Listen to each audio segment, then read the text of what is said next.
So, your name, Annie Margarita Yang, Yes, that's me. Hi, is thanks for is, having me is on there your show. any? Oh, no, thank you for giving me an hour of your time because from what I see from your profile, you're a very busy, productive, very structured person. So to give me an hour of your time, I really appreciate it. I'm just over here like just messing with the stuff. So I really appreciate an hour of your time. I know it's not easy to come by. No, no, no. Everything I do in my life, I make time for. So I Mhm. made time for doing these podcasts. My goal was Yeah. to get on 500. So Oh I'm not gonna hit wow. 500. That's too many. I realized Wow. after doing a few of them, I was like, yeah, 500 is too many. So this is about like 120 right now. But Jeez. like I literally like schedule them into my day. So Uh I'm huh. okay. Okay. I'm Okay. And you actually have thankful for being on your show. No, well, That's what I'm thank thankful for. you. I appreciate that because you have a good setup, and I appreciate that. I appreciate the silence. I try to keep my room silent too, as well. You know, just to keep the conversation flowing. But let's start with the basics. So your name, Annie Margarita. Is there any Spanish background there? Oh, Margarita? no, no, No. actually so I'm actually supposed to be Annie Margaret Yang, but, Oh. my parents so I was born in Brooklyn, New York, and there's a lot of Mm. Hispanics living in Brooklyn, so my parents, when I was born and they Hmm. don't know English, so they asked this Hispanic person, "Oh, hey, can you please help us fill out this form? Oh, what do you want the name to be? Annie Margaret Yang." And then the guy goes, "Yeah, I know how to spell that." And then he spells Margarita, and it came back on the birth certificate. And then my parents are like, "Wait a minute, this doesn't sound like Margaret." And then they ended up keeping it. So I'm Annie Margarita Yeah. Yang. Well, that's not even an accident. I mean, that's not an accident, but that's a happy accident, if anything. Because I mean, I like it. It adds that flavor to it. You know, it's like I Yeah, mean, Margaret's a nice name. Annie Margaret, that's still a beautiful it's a name. little But Annie boring. Margarita, Margarita. Well, you're gonna say it. I'm not gonna say it, so you can say it. It would have Annie been your Margarita name. Yang. Yeah, Margarita. It has that spiciness, like dancing salsa to it. Like when I saw it, I was like, oh, there's probably a story there. And obviously, there is. And look, we heard it now. Yeah. And you're in the Boston area. Yeah, that's right. I'm in Boston. I love it here. I really Mhm. love it here. I've always wanted to move here since I was a kid. So my dreams came true. I'm here now. How does a kid grow up wanting? I mean, besides being a history nerd, I don't know if you are a nerd, but who says I want to go to Boston? Because I mean, I went to Boston to visit. My brother was there, but for the history, obviously, I'm a big history nerd. American Revolution, you know, the Boston House, all the good stuff. I was there in the Boston Harbor. I went to go visit a couple years ago, but like, why did you want to go to Boston as a child? Well, when I was a kid in middle school, we get to go on a Hmm. school trip once a year, Okay. and every year you get to go to a different city, and then they rotate it. They keep recycling it.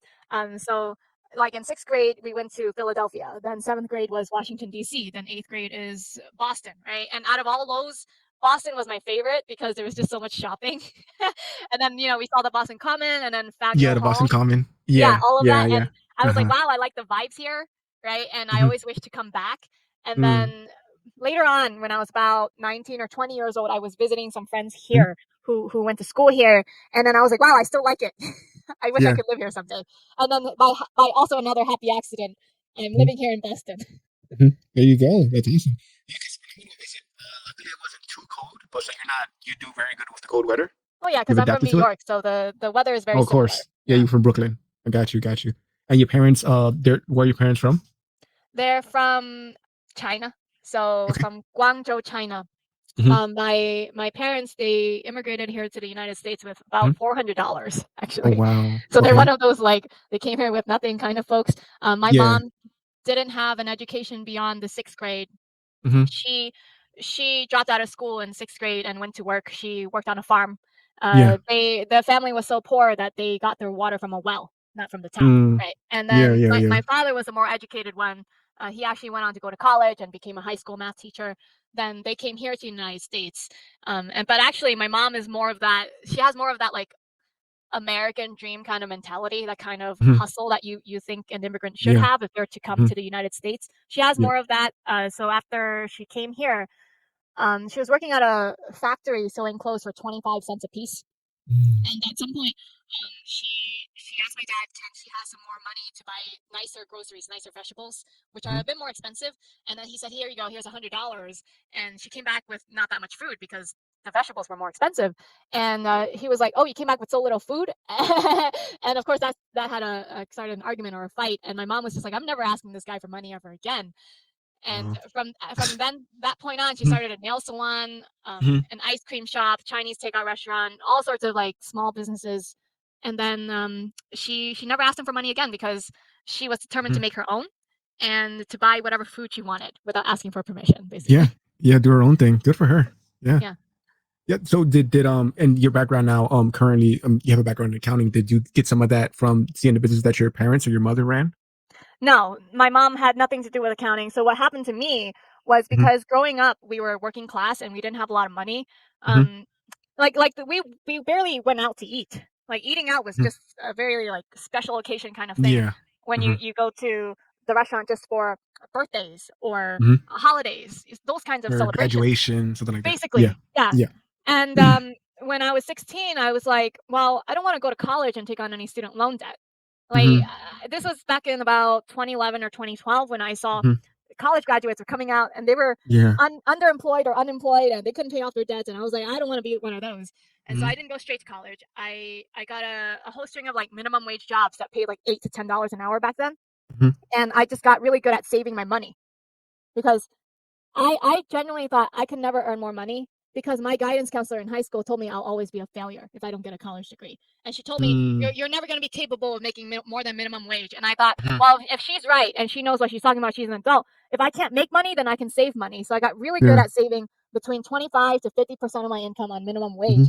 And I managed to save up like $13,000 on minimum wage, right? Hmm. And so when I did get married, and then when my husband and we moved to Texas, then we moved to Boston. At that point, when we Mm. moved to Boston, I said, maybe I can be an accountant without an Yeah. accounting degree. Oh wow. Yeah, because if I'm good at managing our household finances, maybe I can Yeah. do that for a business. Maybe Hmm. my future employer would appreciate that. That like Hmm. I'll treat their money as well as Hmm. I treat my own. And Yep. it turned out to be right. I did get quite a few accounting opportunities. So kind of teasing your book a little bit. So you literally have to practice what you preach as far as getting a job, going around that degree obstacle that a lot of people face. Because it's about having that piece of paper, the degree to land a job, a good paying job. So you actually accomplished that. I accomplished it. Yes, I got the good Mhm. paying job, but the thing is, I didn't go the traditional route that everyone Mhm. says, "Oh, you need a degree to be able to Yeah. do this." Yeah. I actually had a recruiter. Mhm.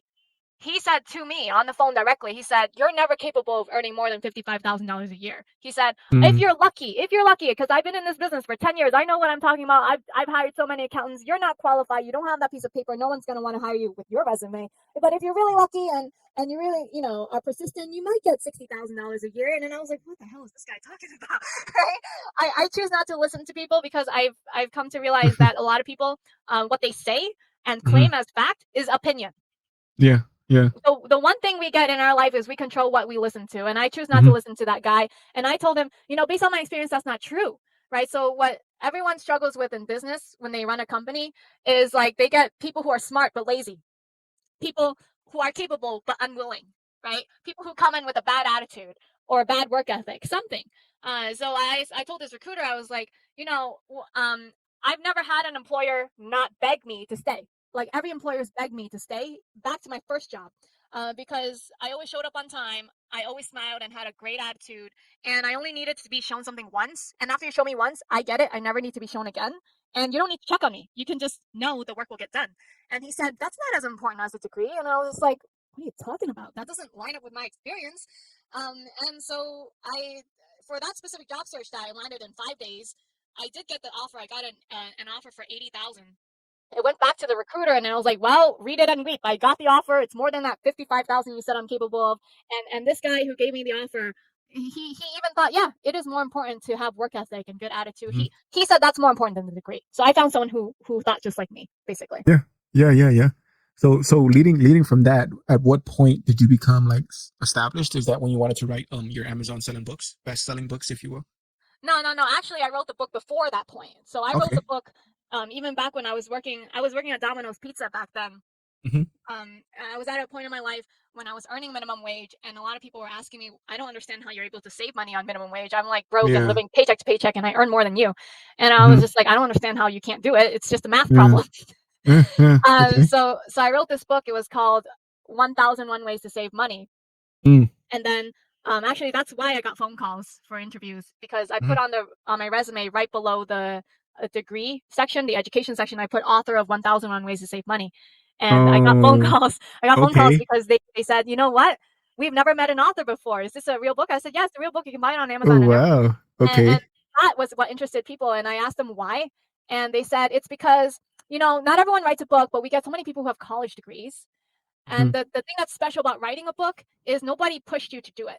So Mm-hmm. just the fact that you finished it and nobody pushed you to do it, we like that quality because it tells us that you're the kind of person that can start something and complete it without Mm-hmm. any like pushing or motivating. Like you can motivate yourself, and we like that Yep. quality. Yeah, it definitely makes you stand out. I mean, just thinking about all the resumes they must see, right? Because now isn't it also artificial intelligence that filters through most of the applications? Yes, a lot of Mm-hmm. people do use AI to filter through resumes, but I think a lot of small businesses still Mm-hmm. have to go through it by hand because they're not willing to pay for it. So they'll still Yeah. have to like, have someone physically look at it. But Yeah. one of the things people can do to get through that is actually also use AI to get through those AI filters. Okay. Because the way it works is they're looking for keywords in your resume. So if you Mm-hmm. also use AI to help you write your resume using keywords, then you can put in the keywords that they're looking for and somehow weave it into your resume so that you do get filtered through. Mm. So Oh wow! Is that something you include in your book? Because the I thing about the I do book not. that no, so the thing about the book that you specified was that it's not like generic advice. Obviously, generic advice. It's essentially good advice, but it's kind of like no brainers, right? It's kind of like be honest, right? Which should be a no brainer. I mean, you would think it would be, but so the advice and the tips you give in the second book, which is what was it? The The 5 day five job day search. the 5 day job search. So like as far as giving advice and tips in that, is that kind of like stuff you learned along the way in your job search? Yeah, basically everything I've learned along the way, I didn't hold Mm-hmm. back. I put it all in the book and I made it into a system. So if somebody actually sat down and followed the book step by step by step, they will they might not in their first job search be able to be the kind of Mm-hmm. person that lands an offer in 5 days, but Mm-hmm. keep at it, follow those steps, and maybe 3 years from now, 5 years from now, you become the person that everybody wants to give a job to. And you have that for the rest of your life. This isn't something that like is only for one of your searches. It's for the rest of your life because if you build the kind of like reputation and expertise that I'm talking about that you need to develop in your book and the branding, this branding that makes people go crazy and want to jump on you and give you like opportunity, then that follows you for the rest of your life. I Mm-hmm. mean, look at people love Taylor Swift so much. She Yeah, and her yeah. like she herself is not just a musician. I think she's built up such a personal brand to the point Mhm. she commands any amount of money that she wants. And then when she did her Eras tour, right? Like it was just like Yeah. she was like doing dynamic pricing for her tickets and charging $500 for a ticket, and then people were reselling it for 2,000, 5,000. Yeah, and Like then people were willing to pay any amount of money to go see yeah. her. And this last year, she actually managed to outshine the NFL as well. Like she went to the NFL games and became bigger than the game itself. That people were even complaining about it. That's insane. Yeah, yeah. So yeah, touching on that to kind of segue into an aspect of the book that was interesting. I kept seeing you reference was the term personal branding, and for my first episode on the podcast, I actually had a brand designer, and it was very interesting to delve into how a brand isn't just a logo. A brand is a culture of a company, but now that's another aspect that I'm going to have to look at it because how you mentioned personal brand, like a person's personal brand, a person's persona, if you will. So like the personal branding, can you kind of delve into that a little bit? Yeah. And one thing to note is it's personal brand isn't something you design. So you went to a Hmm. brand designer to design Yep. something for you, probably your color Hmm. palette and your fonts and logo Hmm. and stuff like that. But Hmm. actually, what you don't realize is like your personal brand is your whole package. It's Yep. actually, if you read any branding book, pick up a branding book in the marketing genre, Mhm. right? The first chapter, they always talk about how a brand is something you already have. It's other people's opinions of you. It's their perception. How do other people view you? How do they judge you? When they think of you, what is the word that comes to mind? That is the brand. You actually don't control your brand. Like Apple doesn't control their brand, right? McDonald's, Coca-Cola, they don't control their brand, but they can curate their actions and the things that you see so that they can influence your perception of their brand. Yep. But in the end, you don't actually fully control it. And so, Mhm. how do you apply this concept to yourself as an individual? See, you already have a brand. Whatever you post online, whatever you consistently say, people have Mhm. already have formed an opinion of you. So if you're the Mhm. kind of person that you keep posting pictures of what you ate last night on Facebook, Mhm. then your personal brand is wow, this person loves to eat. Yeah, yeah, If you keep yeah. posting like houses for sale, you're the Mhm. I sell houses guy. Yeah. Yeah, and you keep posting more, I don't know, what is it like the Amway MLM pyramid schemes, keep peddling Yeah. that kind of Yeah, stuff all and of getting those people to things. join your Yeah. downline. And it's just like Yeah. I am like so stupid. I get screwed over and join these Yeah. stupid MLM schemes brand. It's just you already Mhm. have a brand. The question is, did you ever take the time to really curate it and think Mhm. about how other people see you? Okay. So a brand is also by extension an aspect of your reputation. That's also part of it, like a person's Yes. reputation. Yes. How other people uh, more than reputation, it's about how people feel about you. That's the strongest thing. It's emotion. That's why people can never pinpoint it because Mhm. feeling is something just so abstract. Mhm. Yeah, well, I mean, that's the Maya Angelou quote. To say they know this, that a person has you detail you made them feel. So obviously, emotion. It's something that when they think about you, when they come, we come across their mind, your name comes up. That initial feeling is always going to be there. You know, whether it was a good interaction or bad interaction. That's a great connection. I never even thought of that. I've heard of that before, but I never made that connection. Yeah, yeah. I mean, that's the way I think I kind of think about it. And as far as the job search goes, when someone applies for a job, right? As far as I don't know from your personal experience, what do you think is the best way to go about it? As far as once you submit the application, do you touch base with the employer or do you reconnect? Do you reach out like, hey, by the way, I'm so and so and I applied online? Because I had a friend that he would say go inside, go in person because you want to put a face to the application. So apply online and then go in person and also say, hey, I'm so and so. I applied online. I just wanted to put a face to the application. Is that something that you find useful? Is there little tips there as far as once a resume is submitted, like what a person can do next when they're waiting to hear back? I think that kind of method, it works better when you live in a small town where Mm, everybody knows everybody and they don't mm, trust you unless they've seen you before. I mean, mhm, when I lived in Texas, it was kind of like that. I had mhm, to ask a local. I was like, "How do people normally get jobs here?" And then she's like, mm, "Well, normally, we're kind of like behind mhm. in terms of like how the people in the cities do it. We want to see your face. So if you can come in and you look presentable, you might Yeah. have a chance." And I asked Mm, other people how they got jobs as well, and that's the methodology they followed. They mhm, went in person and they dressed nice and spoke, were polite and everything. But if you live in a city where everyone's more anonymous and it's just like mhm, there's just so much going on and so much, I don't know, mhm, like distraction and everything. We have so much going on in our lives. mhm. What I found is like if someone's not interested in you, they're just not interested in you. Therefore, you just get Yeah, ignored. You just get ignored, yeah, right? They don't even say no. They just ignore you. yeah, I don't yeah, bother following up unless yeah. they were interested. And if they were Mm, interested, they would have reached out to me. So my approach for that is more numbers, more applications, right? Apply to 50 jobs a day mhm, and only focus on who says yes, who shows mhm. interest by emailing you or calling you. And do you give any credence to the thought that apply for so many jobs, right? But then the one that you didn't want actually reaches back. Do you? I mean, obviously you got to eat, you got to survive. So if you don't have any savings, let's say you do have savings, right? You have savings, so you don't have to take that job. Do you pay credence to go ahead and take that job and keep applying, or would you say just? I mean, if you have savings, if you can afford to, because obviously if you can't afford to, you got to get the job. You got to do what you got to do. But if you can afford to, would you kind of recommend someone not take the low hanging fruit job because they don't want it, or go ahead and take it and then just keep applying while you're working there? Or will that look bad on your work history that you went somewhere and then just jump shipped immediately? Well, what I found from the book that when people actually applied the advice, they were Mm-hmm. not getting one offer; they were getting multiple offers. Mm-hmm. So they were getting like multiple interviews, and they got to Okay. be the one that picked. And the reason Mm-hmm. is because, so what I found out is the average person only applies to like maybe between 1 and 5 jobs a day. And they're like, wow, I applied to so many jobs. I applied to a lot. And then you look it up. The statistic is that the average job search takes 6 months. And that's because they're doing like 5 a day and they think that's a lot. So stretch that over 6 months, they've applied to maybe about 300 jobs, 350 about there. And so what I'm basically telling people is why don't you do 50 a day so that you hit 300 in a week, right? And then you'll get multiple phone calls and interviews and multiple offers. Right. So if you follow the approach that you were probably thinking, you might get one job. Do you take that, this low hanging fruit that you probably don't like?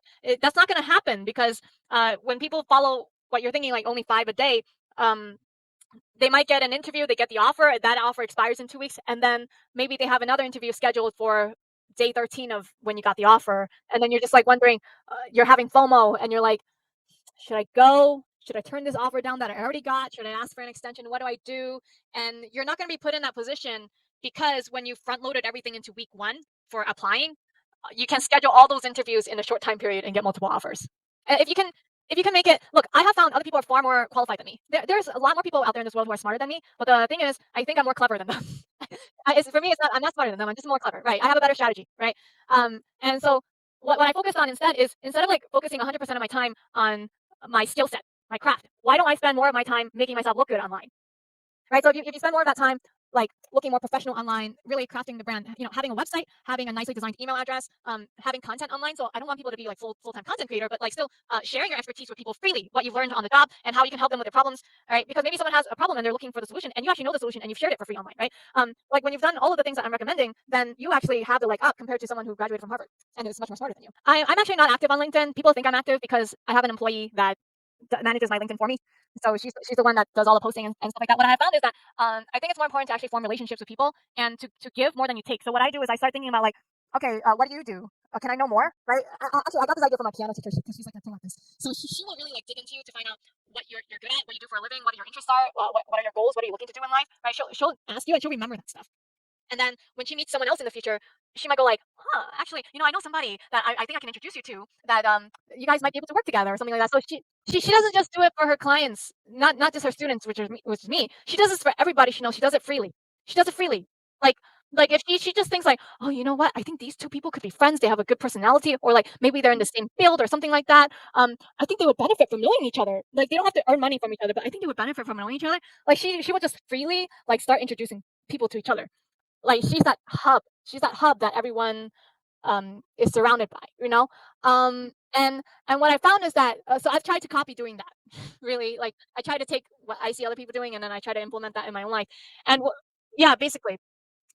And what I found is that when you start doing that for people, because people are scared, they're scared to make friends for some reason, and they're scared to reach out and make that first like connection. But when you make it easy for people by doing that introduction, they're actually so thankful for you to you in the future when you do need Hmm. something and you ask. I think they're more likely to give you the things that you want. Hmm. Yeah, I mean, from a different perspective, growing up in where I grew up at, it was a lot of street mentality. So the same kind of thinking. You didn't you didn't like outright ask for favors. If anything, you offered a favor first, right? You would offer a favor so that if and when you need a favor, that person would be like not compelled, but they would be willing to do it because you don't want to force someone to do anything they don't want to do. But if anything, they would be compelled. They would be like, oh, last time Bernardo helped me out, I'm going to help him out this time. So coming from the street, that's the way I kind of make that connection from my background. From it was kind of a kind of rough neighborhood, but that's kind of the mentality. The mentality is to like do something for someone, and then today me, tomorrow you. It's kind of like a favor for a favor. So I see what you're kind of referring to as far as it kind of makes connections with how a person feels about you. So you did a favor for someone, you did something, you were an asset for someone. Then when you come up in conversation, they're gonna be like, oh yeah, Annie, she's an asset. She's not a liability. You want to be an asset. You don't want to be a liability.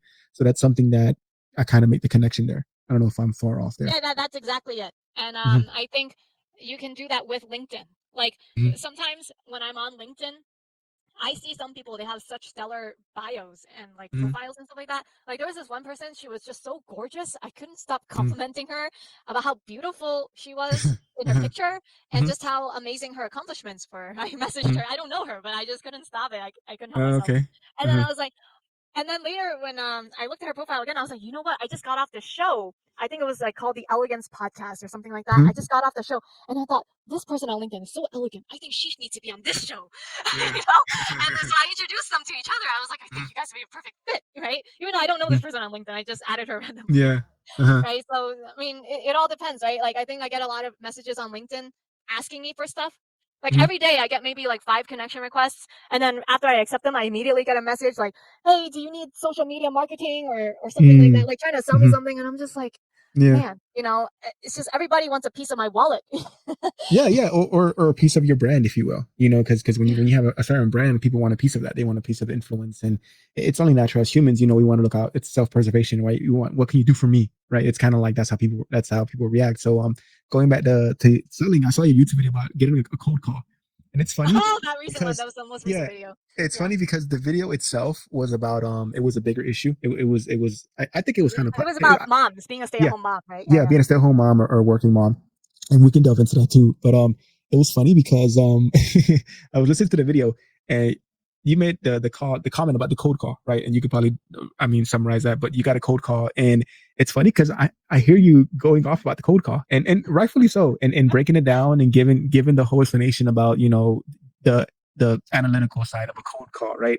But it's funny because I'm like, how long is this YouTube video? Because you've been talking about the cold call for a while, but I've seen the YouTube video, and it's funny because like it wasn't even about the cold call. It was supposed to be about this whole other thing, but it made you so like annoyed. I could tell that this Yeah. person was trying to plant a thought in your head, a memory that wasn't there. He was trying to inception you, right? Yeah. Trying to gaslight you, and that made you so like annoyed, and I could hear it, and rightfully so. and you were ranting about that. Like how dare you try it? Like this guy picked the right one, right? As we say in my block, you picked the right one, aka you picked the wrong one. But we say you picked the right one today because he picked the Yeah. person that journals everything, that would write it down, that would make a note, that would memorize it, if you will. Put a memo that, oh, so and so contacted me, I contacted him, we're gonna touch base again in March, and that's why he picked the right one. So, I mean, you can talk about that too if you like, but that was just funny to me because half of the video was about this random thought that you had about a cold car interaction. Yeah, I wasn't. Oh my gosh, I'm so surprised because nobody actually commented about it. They were Mhm. commenting about the second part of the video, which is the Yeah, actual yeah, stay-at-home mom yeah, versus working mom. yeah. But I mean, so what I do is like I try to I post between 3 to 5 times a week, right? Mhm.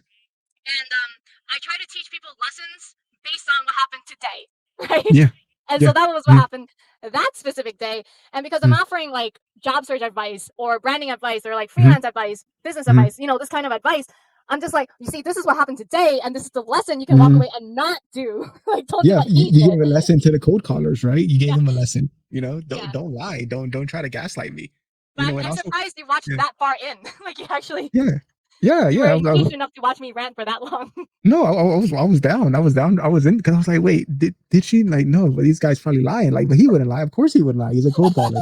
But it's funny because you gave a lesson to the potential cold callers out there. You know who you are, Yeah. and you also were giving like a lesson to people who receive cold calls. Like, no, when you know something, don't let the person gaslight you. Don't let them manipulate you, and don't let them, push you around. Because there are people who get pushed around on phone calls. With cold calls. If you're not interested, just tell them you're not interested and just hang up. You don't have to stay on the call with them. Um, yeah, that's something that a whole side thought happened from a documentary that I saw about cold calls, but that's a whole other rabbit hole. But yeah, that was funny to me. That was funny to me, and like you said, it's everyday stuff that becomes content. You're not, the thing about your videos that was really interesting to me. It's straight up. It's just straight up, talking into the camera. No glitz, no glamour, just talking, human to human about everyday situations, which is a good way to approach it. I can imagine. So going into the topic of the actual video, I think the comment was just like a snarky comment. I like that you went into it and you analyzed it more. I forgot what the actual comment was, but it was something like women should stay home and have Oh babies. yeah, yeah. He said like, "Oh, our culture pushes like boss babes," Yeah, and then yeah, and he said what most women yeah, want is yeah. actually Most, to yeah, just be at mm, home and stay with the kid, have kids in their 20s. yeah, That's what most women want. They just want to get married and have kids and yeah, stay at home. And I was like, that's some women, but not yeah, yeah. most. I don't know where he got most. Most means at least 50% of women, right? Yeah, yeah, and, Yeah. and and most, no pun intended, most is the most overused term I think when it comes to online debates because they always say that most people, they always say most without any statistics there. But I think that was just a snarky comment. I like that you broke it down and you went into it, like you went into the actual statistics. Like, okay, are you a wealthy man or something like that? That you can afford? Most people cannot afford to have their partner stay at home, and cover all expenses by themselves. That's the world we live in now. That we need two income homes. I like that you kind of broke that down. I think the comment itself was just obviously it's troll behavior that we see on social media. It's I wasn't typical. sure. I keep Yeah. responding to comments in every video. That's No, why no, I took good. it That's so engagement. seriously. I took Yeah, it yeah. literally, right? Mhm, But what's so funny is so then after I posted it mhm, and I looked at the view count, I was like, mhm, what? Why is it that this? So I deliberately titled it "Women Should Stay at mhm, Home." mhm, Be stay-at-home moms or something like that. mhm. Not because it was my opinion, but it was because I was responding to what his Yeah. opinion was. So that's why I Mhm, made it the title. mhm. And then what's so funny is like, so that video got more views than the other ones that were actually more important for someone's job search. So It's that so drama. people Yeah. like the drama.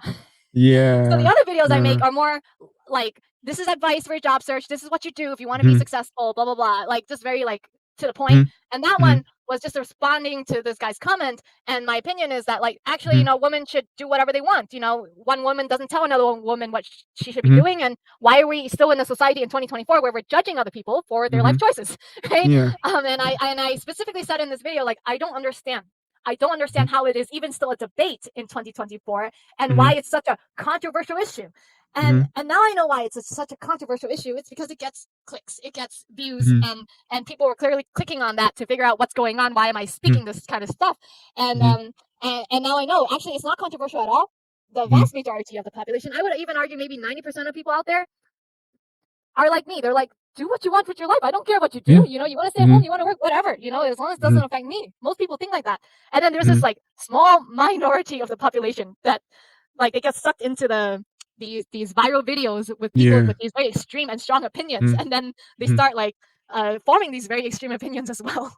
Yeah. Yeah, well, they're very vocal and they have time to comment and I guess the quote unquote energy to comment when it comes to these dumb things. But it's something that it's something that as a society, I think it's always going to be there. Unfortunately, they're always going to be like, no matter, like I see it on Instagram or in many platforms, no matter what a girl or woman rather is doing, the person always going to hate on it. Even if they're in the kitchen cooking, it's like, okay, but can you go do something else? It's always whatever they're doing, you're not going to satisfy everyone. There's always going to be that group of men who are going to be like hate on you for no reason and just throw shade and throw their comments there. Yeah, they're always gonna be there, no Mhm. matter what.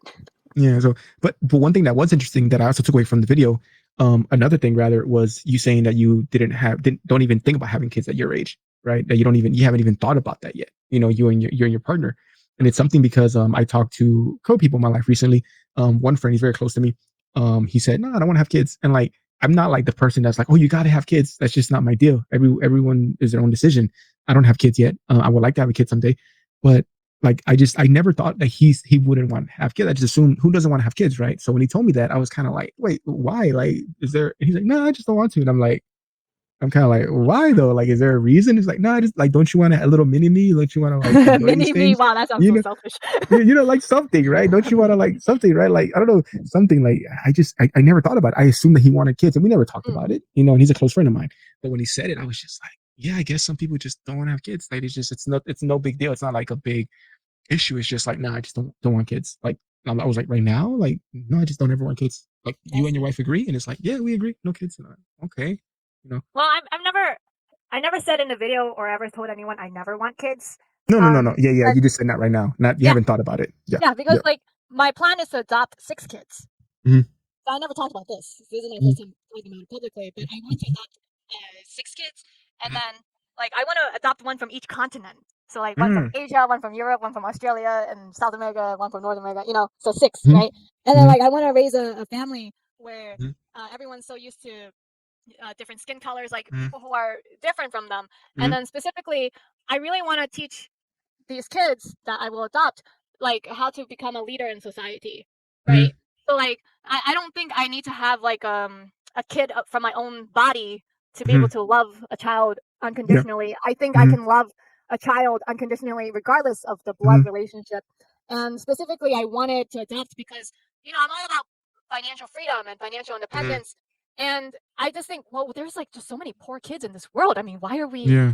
birthing Mm-hmm. so many more when there's like so many poor ones that I could just Yeah. adopt and then like give them a better life, Mm-hmm. honestly, than if they were where they were in the orphanage, Mm-hmm. right? Like I could actually give someone 6 kids like a much better life and the opportunity to make something with themselves. That's Mm-hmm. my thought. So I'm not like I don't have a timeline because I can adopt kids anytime I want, basically. I got you. Yeah.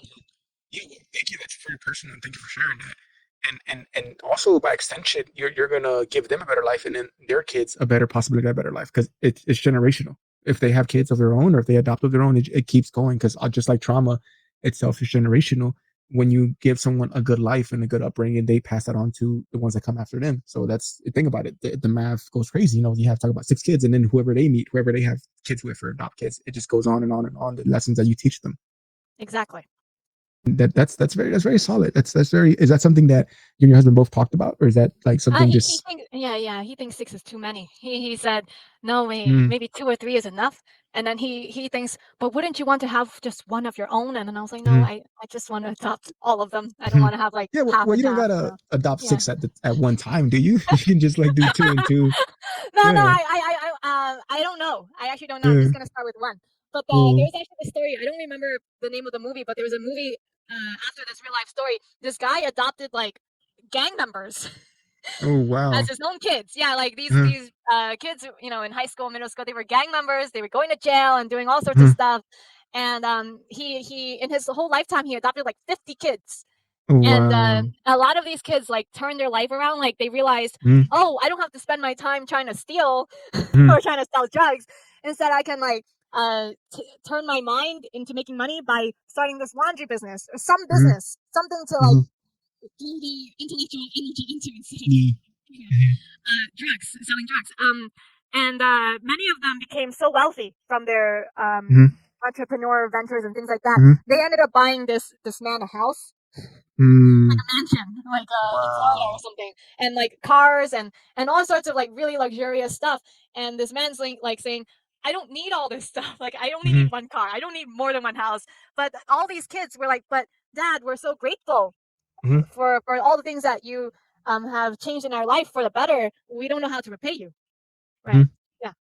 So he has That's a good awesome. point. And it was a true story, you said. It's a true story. There's a Wow. movie, and I don't remember the name of the movie, but I'm sure if you like, type into Google "man adopted Yeah. 50 kids," you would definitely find it. Yeah. Sounds familiar. Sounds familiar. Another movie with all the adoption stuff or families coming together is Two by a Dozen. Do you remember that one? No. Two by a Dozen had like two of them, two families, like Brady Bunch. Both families had a bunch of kids brought them together. It was chaos. So that's probably why your husband is like six is too much, but no, like one at a time. Not six all at the same time. That'd be anarchy. Mhm. I mean, I can't imagine. So, I want to talk about you. Obviously, where's the book available? Can you kind of like plug it for the person watching? Yeah, the book is available on annieyangfinancial.com. That's Mhm. ANNIEYANG financial.com. The 5-day job search audiobook is actually free. So you can download Mm, it on Annie Yang Financial. You just go to the top where it says audiobook, click on that, and then put in your name, your email address, and then you can just download it and listen to it. awesome. Did you record it yourself? Did you narrate it? Yeah, I narrated it. Awesome, awesome. How was that? How was that narrating it? Did you get like Oh, very professional voice? Like, how did you narrate it? just the way I talk is the same way you would hear in the narration. But Mm-hmm. like something I'm embarrassed about though that my high school music teacher pointed out after she Mm-hmm. finished listening to it is she said I pronounced alias wrong. I said Elias, and then she's like, it hurts my Elias. ears. I pronounced Wow. the word wrong, and then I Yeah, feel tempted to go back and re-record the whole thing, but then I'm just like, ah, forget it. I'm done. I that's don't want to fine. redo it. It's unique. It's unique. It's a unique way. I've never heard it pronounced that way. So unique. That's awesome. Oh my gosh, it's No, no, that's embarrassing. cool. That's cool. But Yeah, we're gonna link everything in the show notes too, as far as the book and your social links as well, and YouTube because YouTube's doing really well. And congratulations on that. You're staying thank active, you. so that's the key I see there. And also, like I said before, I think the thing about your channel is that people may like is the authenticity of it.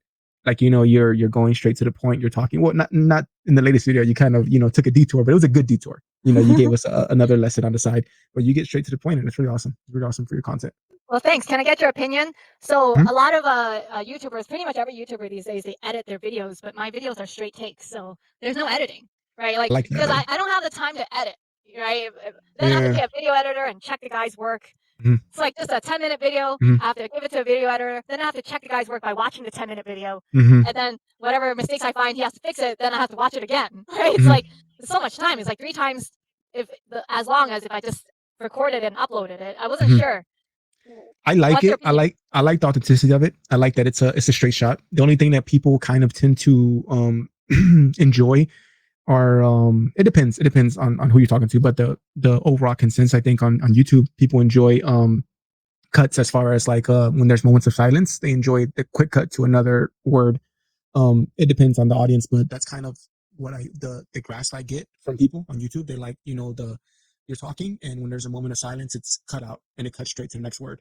And that's a very simple fix. You can just download a software, Wondershare from Orama 13. Mhm. You pay like a one-time fee, and then you just drag your video in there, and you push Smart Edit tool, Yeah. detect silences, and it'll remove the silences.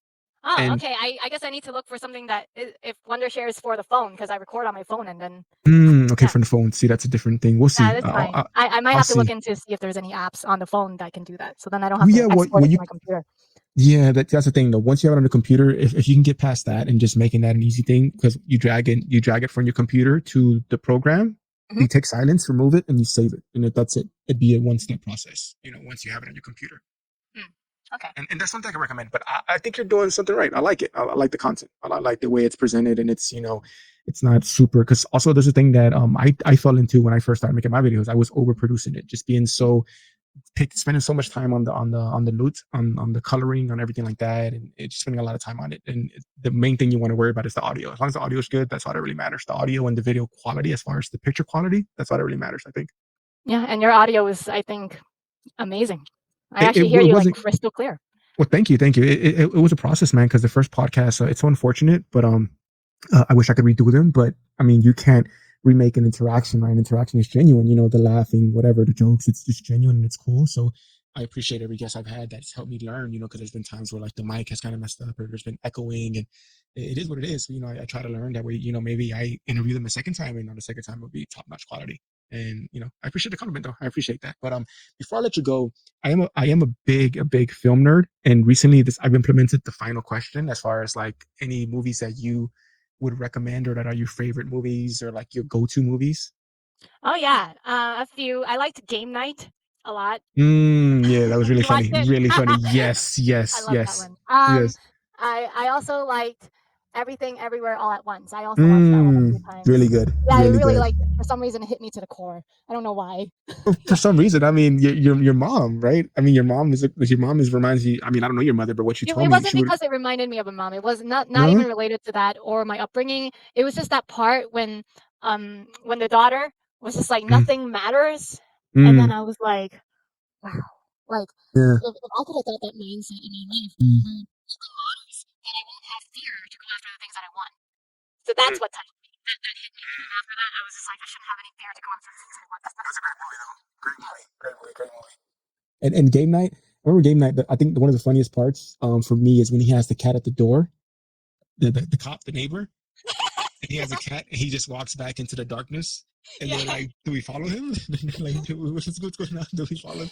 Uh, That was a good movie. That was a good my movie. favorite part was the Frito Lay. Yeah, yeah, yeah. How could that be economically? Yeah, okay, accounting. Yeah, exactly. How could that be economically? For Frito Lay, that's not profitable. Yeah. The big bags. That was a good movie, though. That was a good movie. Those are good ones. Do you have any other one that you want to recommend or that you go Um, to? Not movie, but we just finished watching Beef, and I just couldn't stop laughing. Oh yes, Beef Yeah, on but that's a Netflix. series. It's not a Yo, movie. yeah, it But was that limited one, series. oh my god, I was Yes, like laughing from the first one because I was like, oh my god, the main character Amy, she reminds me of me. Like, there you go.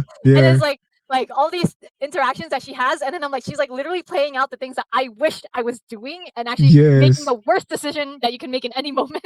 hmm But then you see like those decisions have consequences, right? yeah, So yeah, then I'm like, yeah, I'm kind of glad that yeah. I don't get angry like her, or I Yeah, don't because act she's on like she's doing the role, right? She's socializing, but like deep down, she just has like this twisting like anger right she's underneath just the passive surface. aggressive. Yes, yes, yes. And then the husband, so many times, I was kind of like, bro, just be there for your wife, because he was kind of patronizing her sometimes, right? He would be like, are you like Getting losing it angry again? again? Yeah, yeah. And it's like that's the one thing you never ask an angry person, are you getting angry? Or just calm down. You don't say these things. They're quite triggering.